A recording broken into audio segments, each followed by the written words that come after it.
The people that made this happen today. Um, the Mobac Tech Committee, or if you're around, could you stand up, please? A lot of them are up and around. So I want to thank so much the Mobac Tech Committee for.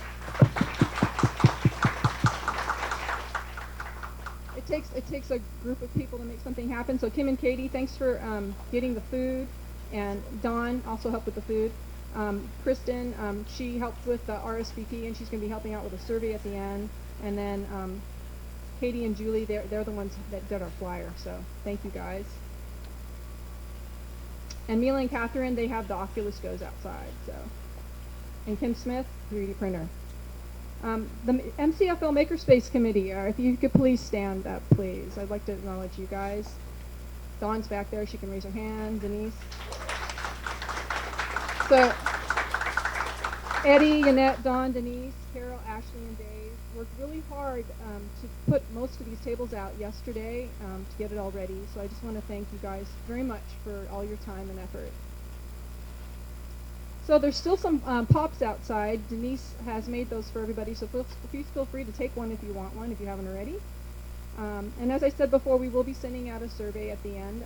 If you haven't already signed in, I encourage you to do so that we can get your feedback on today's presentation. And without any further ado, I'm going to introduce Yasmin Herrera. She's from the Digital Nest, and she's going to be presenting about what they do with Salinas Public Library.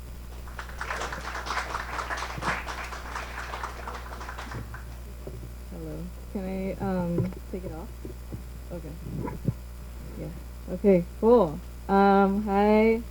Thank you everybody for having me here and presenting about the Digital Nest. I see a bunch of creative stuff out there, and I really love it. And I just want to say we are not a makerspace, and I'm going to talk about later about how we like to partner with a lot of different organizations that do great things, because it takes a village to, ensure that youth are successful, just in general. So the Nest. I mentioned we are not a makerspace, but we call ourselves a career practice space because we connect youth with mentors, professionals.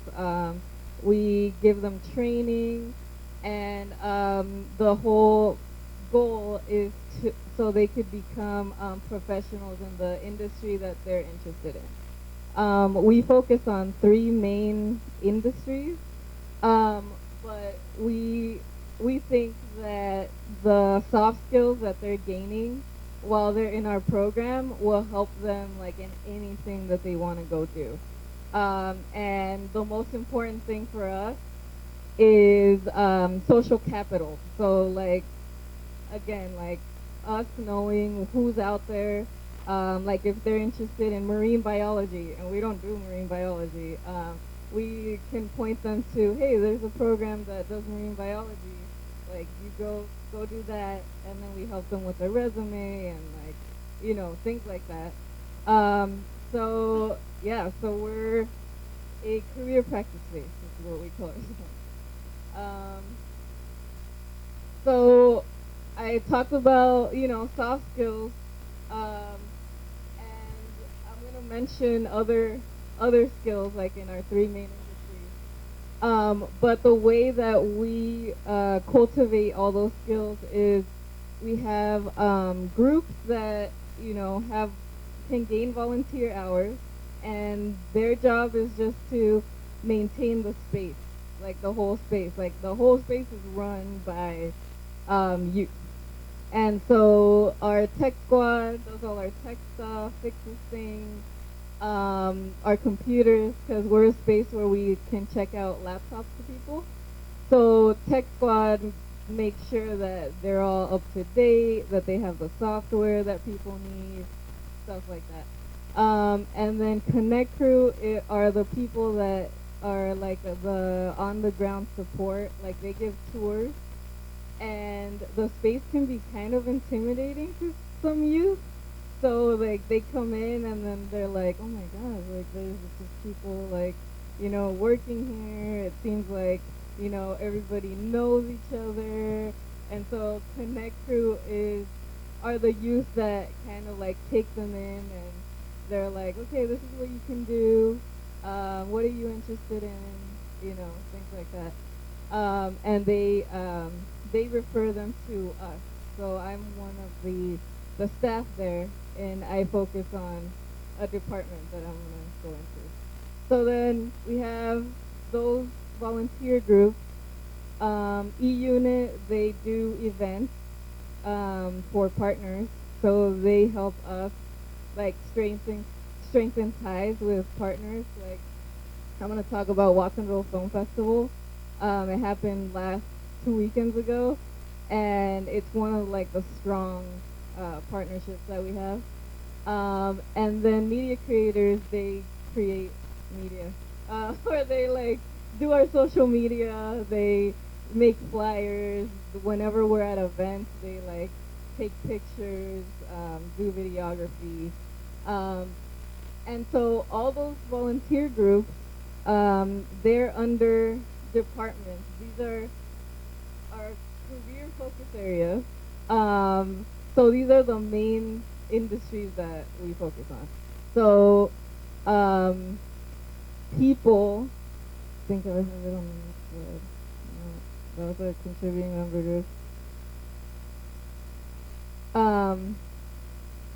So people stands for People, Projects, and Leadership, and we mainly focus on people who are not that into tech, like they don't want to be the programmers or even the cinematographers, like they don't like really want to touch all that. So they're like the project managers, the event coordinators, like they still use tech. They're still tech empowered, but they don't want to like go deep, into a tech field. And so these are the three departments, and what skills we want to cultivate in them. And the other one that I used to run is web information tech, and that one is where they actually create websites. Um, they create games and all of this. And what I found that is really difficult to cultivate when they get to 14. So we take people 14 to 24. And the thing that I'm trying like is difficult to cultivate, but it's cool when they have it, is curiosity. And that's like really, it's broad, but think makerspaces, libraries have hands. Those are the things that cultivate curiosity. And when they already have it, it's so much easier to teach them like level things like, coding and websites and all of this stuff.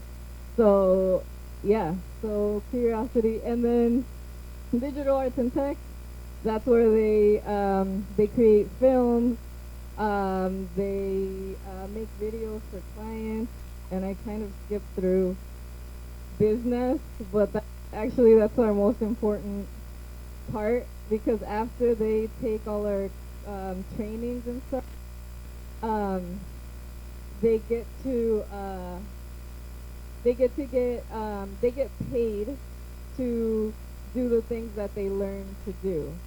So let's say that they went through digital arts and tech, and they learned graphic design and how to make flyers and stuff. By business, they get paid for like a year to develop their portfolio, and then in business we connect them with other jobs, higher paying jobs, because in business we pay them like around minimum wage, probably like $12 to $15 an hour. And so we tell them like, well, this is your stepping stone. Like you're gonna, be in business for a while creating portfolio, and then you're gonna go, somewhere else where you can make a lot more money than that. And so, yeah, so the three departments are, what we do for clients, we do graphic design, flyers, um, business cards, like anything that's, you know, um, printable material. And then we also do websites and then videos. Right now, videos are very high in demand because there's very few video production companies like where we're at in Watsonville, um, or the Santa Cruz area even. Um, so how long does it take? So yeah, so let's say youth comes to us like at 16 or even 14. They come to us at 14. They can't work till they're 16. So I mean, training that we have, they're roughly like 2 years. Like if they start from, the first training all the way to the end, it's like a 2-year path to get to getting paid at business level. Um, and some kids come in and the path is a lot quicker because they came in with skills already. Like we get youth that came out of college with a graphic design degree and it's hard for them to find jobs.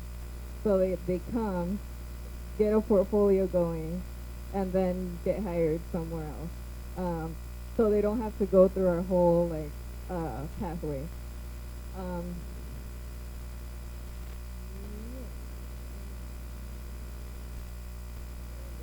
So, yeah, so like I said, it takes a village. It takes like a lot of time to get people to where they feel confident and they feel like, yes, I could create my own career. I know where I'm going. Like I believe that I can be successful in something that I like to do. So we partner with, this is in Watsonville. We're still creating partnerships in Salinas. Yeah, there's a whole set of difficulties there, but this is Watsonville partnership. And so K through 12, we partnered with Pajaro Valley High School District so our members that take courses, they can get high school credit. Because one of our challenges is we only have them for 2 to 3 hours a day. That's if they come every single day, but it's like we only have them 2 to 3 hours a day after school. And it's difficult that's why it's like a 2-year path because it's like, and that's like, if I say 2 years, but that's only if, the student comes with like, they're determined, they're like, taking every class, like, it usually takes more because they only have that limited time.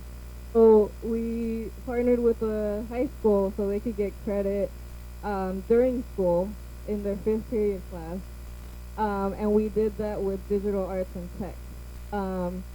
So they're right now taking a high school credit, and they're also getting college credit because we partnered with Cabrillo, and they're taking classes at Cabrillo, and they're taking that high school class at 5th period.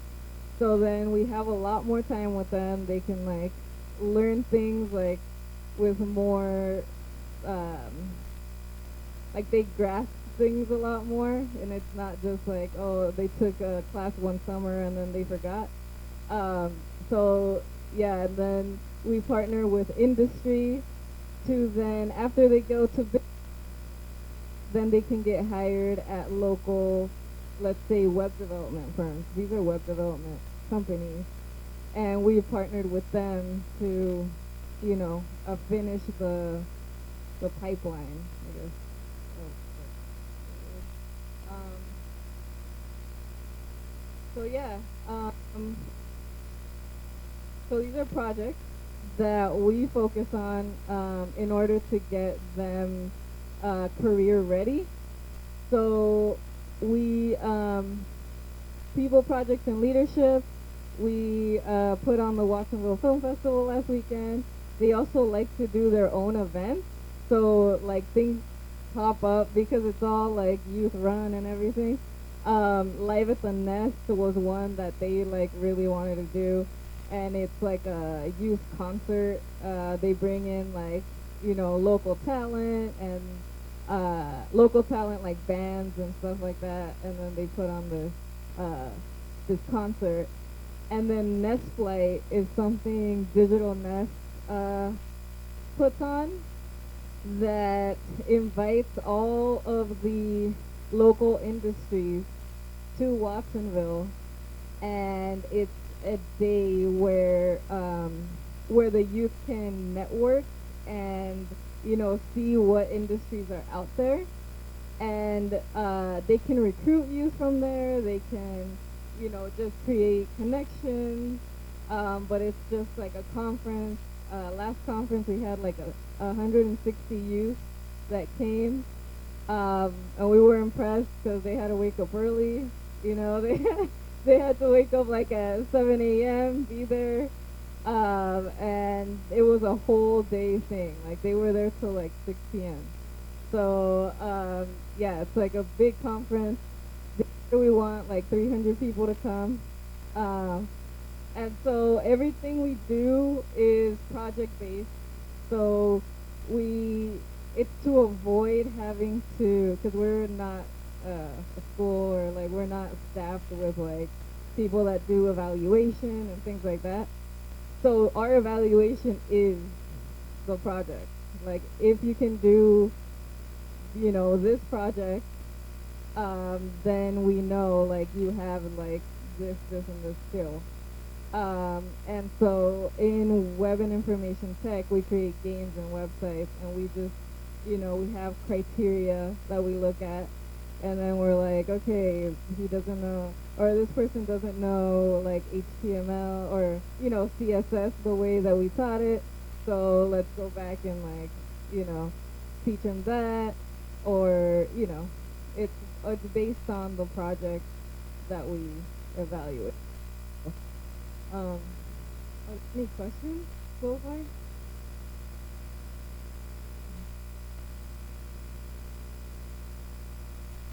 Yeah, so we have a site in Watsonville. We have our big site that has all these things in Watsonville, and then we have a smaller site in Salinas, in the Cesar Chavez Library. That's where we're at. And we have the Web and Information Tech program there. Any other? Hi. Yeah. What's an impactathon? An impactathon is it's similar to a hackathon, um, and it's like where the structure of it is you learn how to do something like a social media campaign, right? And then you apply those skills to help an organization. So it's called Impactathon because you're making an impact, and it's usually like a nonprofit organization. Right now we're partnering with Youth Violence Prevention Task Force to make something for them. They're having discussions around law enforcement in the community, and we want to get more youth involved. So they're making stuff to like get them out there a lot more.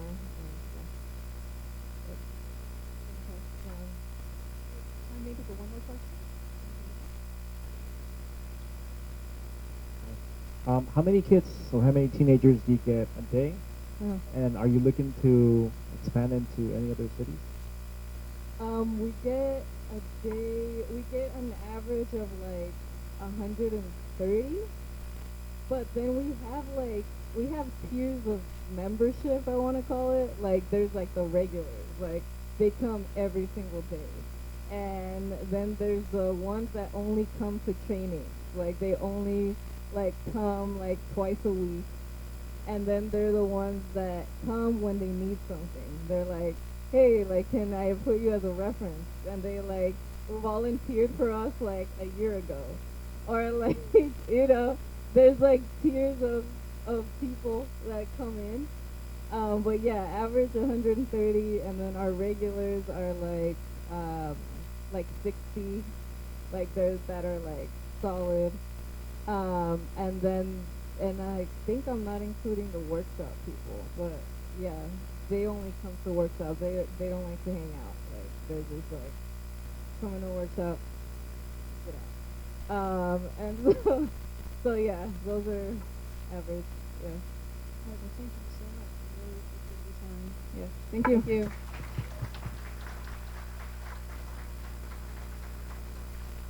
So next we have Fabiola Lopez, and she's from Hartnell College.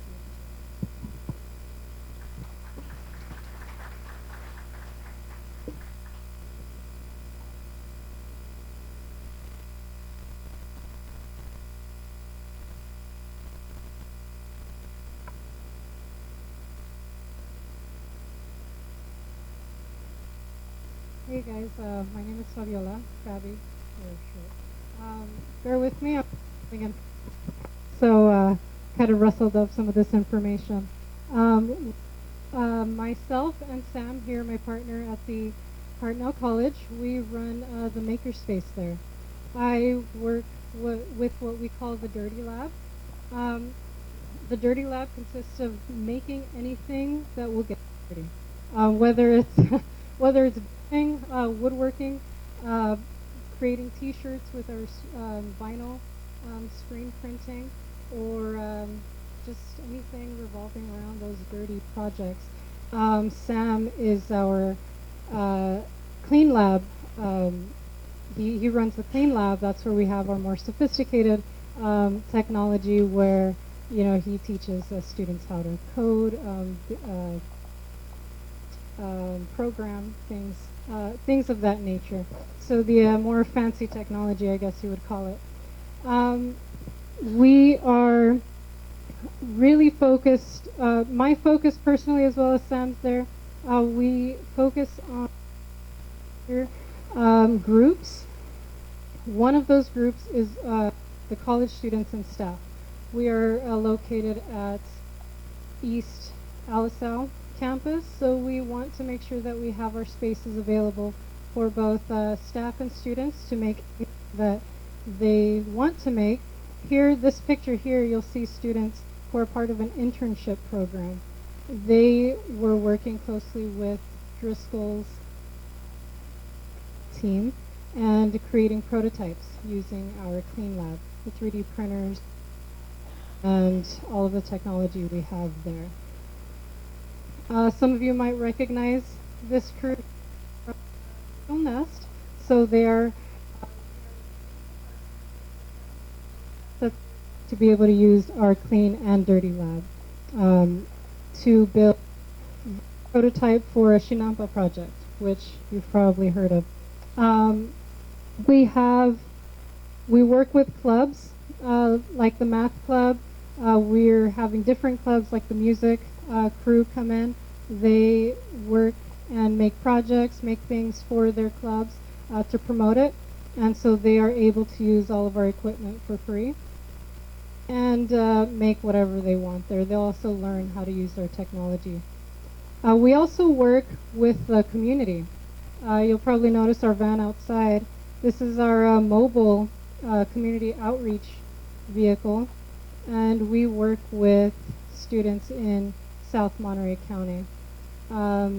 We do things like STEM events, collaborate with local nonprofits, and also with city parks and rec departments. An example being Greenfield and King City with their parks and rec departments. Here's a group in Greenfield. We have teen workshops as well. This group is learning how to use all sorts of things like our vinyl cutters and the software that goes behind making these their logos and t-shirts. So they also learn how to create things on our 3D printers, but that creation revolves around challenges that focus on certain skills, whether it's creativity, problem solving, especially teamwork and collaboration with each other, and how real the problem is. We usually focus it around a problem that they can relate to. For example, they have to be creative in making a phone stand and an amplifier for their phone to make their sound louder. So those are just some example of their social life, real world problem solving for themselves. But also they are able to work on different projects that we give them, and they have the freedom to also make their own designs that they want to work on for themselves. Here we created team t-shirts, logos as well at Greenfield, and we collaborate with a local nonprofit there who, it's called Greenfield Cultural Arts Center. So they allow us to use their space for this so that we can reach the youth in that area. We also do events here, as mentioned. We bring all of our equipment in our mobile van. We go wherever it is that this event's going to be held, and we make with them. Here we're learning we're teaching them how to use the 3D pens, basic things there, and then also creating some jewelry using an electric circuit. We do community outreach events. Here, Don, you'll probably recognize some people here in Greenfield again. We also work with the school districts. We do workshops and campus field trips. They're able to take a tour of our campus. We've recently also incorporated main campus's planetarium in the tour first of all, of course, East Campus, and then they would go to main campus. So some of the things we do during their class field trip visits, we go to the Dirty Lab. We we work on some electrical circuits, anything really that we plan to work on. We can have up to 60 students rotating between Sam and I. Sam teaches them also how to code. And if you're familiar with our programs, Coder Dojo, we work with K through 12 and teach them how to code from a very young age. Get them started on it so they can be more familiar with the language. So that's something that we do, a very short, simple project with them in coding when they visit our campus for a tour. They also get some real examples as to what their older siblings are doing, older students in the community. They're sitting in their seats talking to the other professors about why it's so important to study in that field when they grow up, if that's something that they're interested in. I believe that this creates some familiarity with Hartnell for our youth in the community, letting them know that we're nearby. We have these campuses across South County. So letting them know that we're here if they are interested in the STEM field. Students getting a tour of the automotive department. Our numbers. I had a little screenshot there. As you can see, that's not today. This is our we're